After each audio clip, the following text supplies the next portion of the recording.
আল্লাহ পাক আমার আর আপনার জন্য, বান্দার বান্দির জন্য যে আমলনামা ফিট করে দিয়েছেন, সেই আমলনামা কিয়ামতের ময়দানে আল্লাহর বিচারালয়ে বেজে উঠবে। ৬০-৭০ বছর পর্যন্ত আমি কে, কোথায়, কি করলাম, কি বললাম, সবটা সেখানে দেখা যাবে। পাপিষ্ঠ নিজেই দেখতে পাবে। বলা হবে, পাপী রে, তুই তো বলেছিলি দুনিয়াতে কোনো পাপ করিসনি, এখন দেখ তোর ভিডিও ফুটেজ বাজতে আছে, দেখ তো এই লোকটা কে। তখন আব্দুল্লাহ বলে দিবে, মাওলা গো আমি। তখন খাদিজা বলবে, মাওলা গো আমি। আল্লাহর বান্দা বান্দি সাথে সাথে বলবে, আমি আমি আমি। তাহলে আগে মিথ্যা কেন বললি? তখন চক্ষু নিচের দিকে হয়ে যাবে। খাশিয়াতান আবসারুহুম তারহাকুহুম যিল্লাহ, চতুর্দিক থেকে লাঞ্ছনা তাকে ঘিরে ফেলবে। ওয়া বুদিআল কিতাব ফাতারাল মুজরিমিনা মুশফিকিনা মিম্মা ফীহি ويقولون يا ويلتنا ما لهذا الكتاب لا يغادر صغيرة ولا كبيرة إلا أحصاها। পাপিষ্ঠ ব্যক্তিরা তখন বলে দিবে, হায় আফসোস, মা লিহাযাল কিতাব, এই আমলনামা কেমন আমলনামা।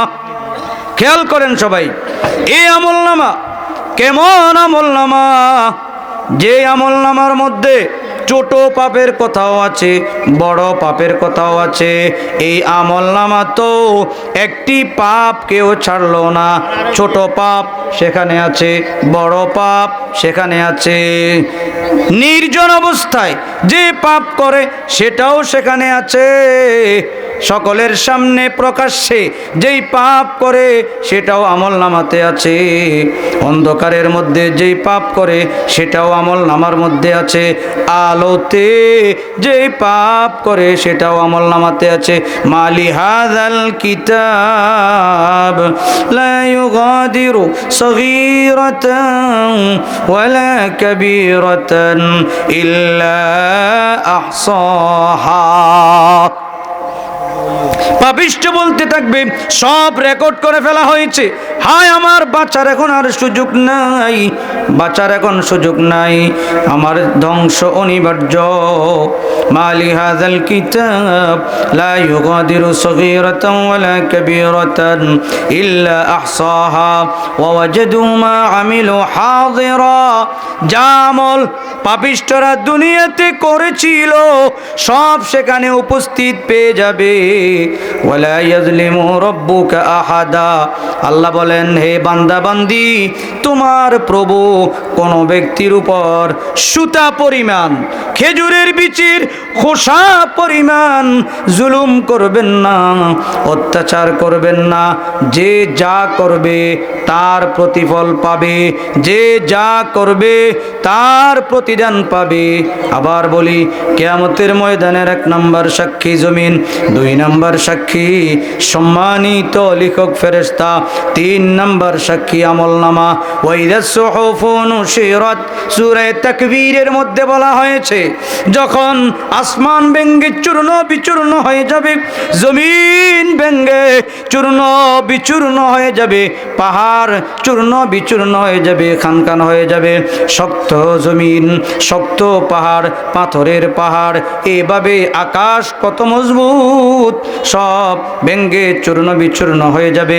দুর্নীত তুলার মতো, দুর্নীত ফসমের মতো উঠতে থাকবে, উঠতে থাকবে, উঠতে থাকবে, উঠতে উঠতে এগুলো একটি স্তূপে পরিণত হবে। এরপর যখন কিয়ামতের ময়দান কায়েম হবে, তখন আমলনামাকে উন্মুক্ত করে দেয়া হবে।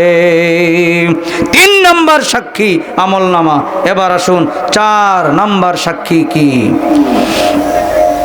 আমার আপনার সকলের পক্ষে বিপক্ষে জমিন সাক্ষী আমাদের দেহের বাইরে কিরামান কাতিবিন সম্মানিত লিখক ফেরেশতা তিনারাও দেহের বাইরে, আমলনামা এটাও দেহের বাইরে। 4 নাম্বার সাক্ষী হবে কিয়ামতের ময়দানে আমার আর আপনার দেহের প্রতিটি অঙ্গ প্রত্যঙ্গ, চুলের আগা থেকে নিয়ে পায়ের তালু পর্যন্ত এই অঙ্গ প্রত্যঙ্গের জন্য কত রকমের মেহনত, কত রকমের পরিশ্রম, কত রকমের চিকিৎসা, কত রকমের সেবন, কত রকমের খাওয়া, কত রকমের পানীয়, কত রকমের ক্রিম, কত রকমের ভেজলিন, কত রকমের তেল, কত রকমের কত কিছু দেহকে সুন্দর করার জন্য, দেহ ঠিক রাখার জন্য।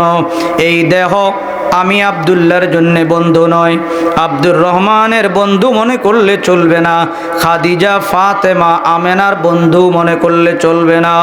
আল্লাহ রাব্বুল আলামিন সূরা ইয়াসিনের 36 নম্বর সূরার 65 নম্বর আয়াতে বলেছেন, আল ইয়াওমা নাখতিমু আলা আফওয়াহিহিম ওয়া তুকাল্লিমুনা আইদিহিম ওয়া তাশহাদু আরজুলুহুম বিমা কানু ইয়াকসিবুন।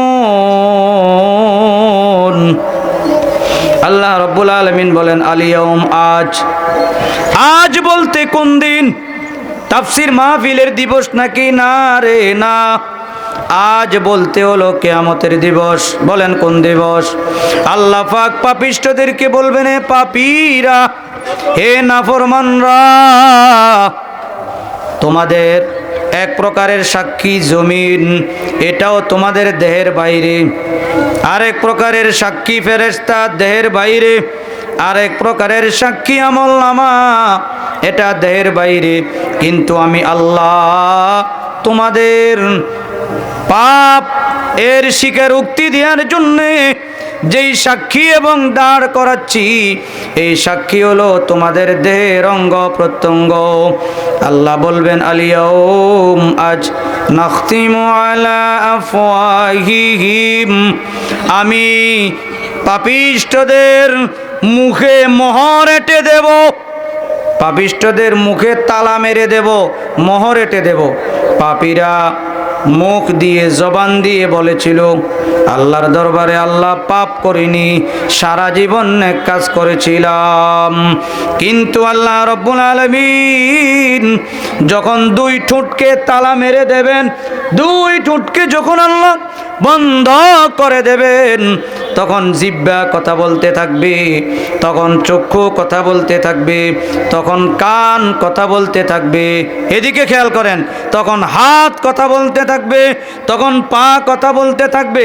এক কথায় বলা যায় 3.5 হাত বডির ভিতর যত অঙ্গ প্রত্যঙ্গ আছে, সব অঙ্গ প্রত্যঙ্গ আল্লাহ পাকের সামনে কথা বলতে থাকবে। প্রতিটি অঙ্গে, দেহের প্রতিটি জোড়ায় জোড়ায় আল্লাহ রাব্বুল আলামিন মুখ ফিটিং করে দেবেন। আর এই মুখ যখন ফিটিং করে দেয়া হবে, এই মুখ কথা বলতে থাকবে, আল্লাহকে বলবে, আল্লাহ আমি অঙ্গকে এই ব্যক্তির সেবার জন্য তুমি দিয়েছিলে, মাওলা গো, সে আমি অঙ্গ দিয়ে ভালো কাজ করিনি, পাপ কাজ করেছে।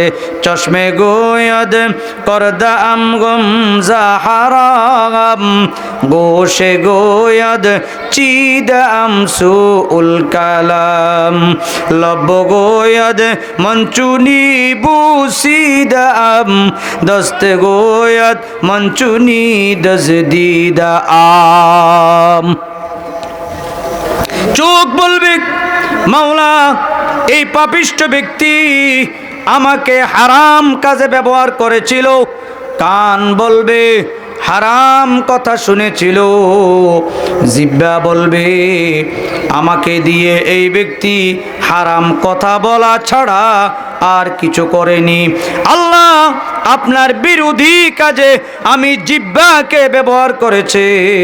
এভাবে হাত বলবে, মাওলা গো আমি হাতকে আপনার বিরোধী কাজে এবং কথায় ব্যবহার করেছে। পা বলবে, মাওলা গো আমি পাকে আপনার বিরোধী কাজে এই ব্যক্তি ব্যবহার করেছে। তাহলে বাঁচার কি কোনো উপায় থাকবে? একটা ব্যক্তির চুলের আগা থেকে নিয়ে পায়ের তালু পর্যন্ত 3.5 হাত বডিতে আল্লাহ যা অঙ্গ প্রত্যঙ্গ দিয়েছেন সবটাই পাপিষ্ঠের বিরুদ্ধে বলতে থাকবে, তাহলে বাঁচার কোনো উপায় নাই।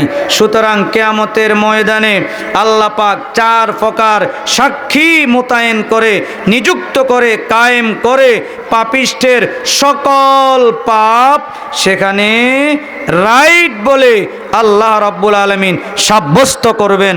সুতরাং যদি কিয়ামতের ময়দানে আমাদের অঙ্গ প্রত্যঙ্গগুলো আমাদের বিপক্ষে সাক্ষী প্রদান করে যদি আমরা পাপ করি, তাহলে অঙ্গ প্রত্যঙ্গগুলোকে পাপের কাজে ব্যবহার করা যাবে কি? পাপের কাজে ব্যবহার করা যাবে অঙ্গ প্রত্যঙ্গ? সবাই বলেন।